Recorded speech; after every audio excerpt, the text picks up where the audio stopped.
think back in your past. When is the first time you ever felt that way?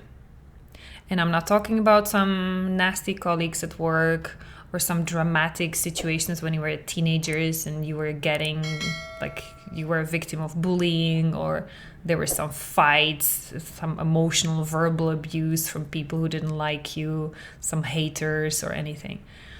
I'm talking about your childhood. So think back about your parents, about your siblings, grandparents, teachers.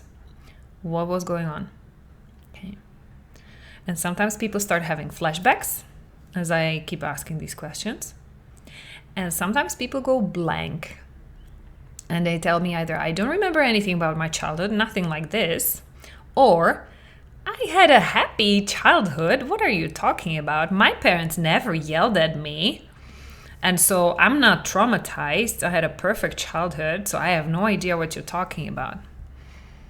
Yeah.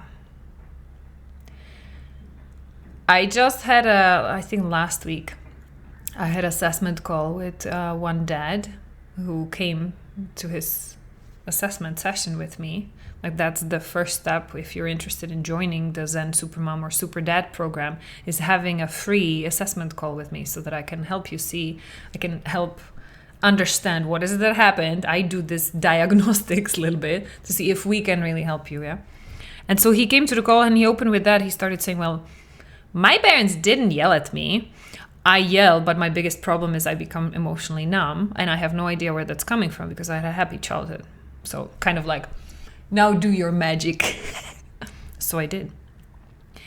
He did eventually remember that the line his parents used to say was,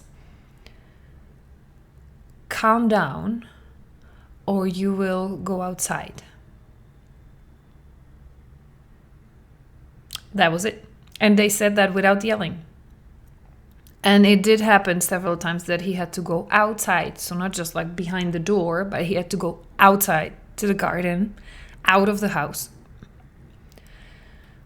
When he had, like, when he was angry, sad, disappointed, when he was trying to get his emotions out, trying to manage it, their parents sent him out. Yeah? Sounds familiar? Anything like this happened to you, maybe? And if not, just then see how I connect the dots. Can you start seeing the dots? Connect it, because once you can do it, once you see how I'm doing it, maybe you can connect your dots for your specific case. So why is it a problem to tell kids, go out until you calm down? What is it teaching them? What is it telling them about themselves? What is it telling them about their emotions? What is it telling them about you and your relationship? I can only imagine. What this meant for this boy at the time was that anger, sadness, frustration, not allowed. Bad emotions, bad boy, get out. I don't want to deal with you. Another lesson he got, I need to learn how to manage it on my own without getting any example, because my parents are shutting down their emotions as well. They never yell, but that doesn't mean they're healthy. It's like they don't know how to handle with it. They do it on their own in their corner as well. So no meaningful deep connection, no talking about having, like, whenever there are conflicts, disagreements, no yelling, no arguing, but people stay mad in their own corner.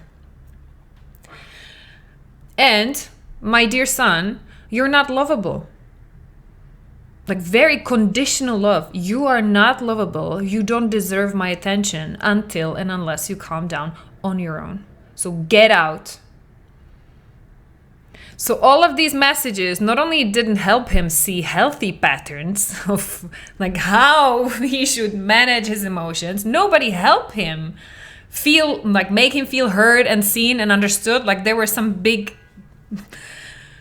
problems, big situations with which he didn't know how to handle.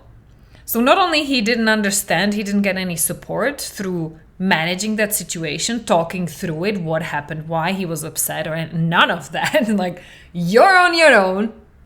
But then also getting the message of very conditional love. There's a list of conditions you need to fulfill in order for me to give you my attention and make you feel loved again. You're not acceptable. You're not good enough. This part of you is bad. You need to cut it off.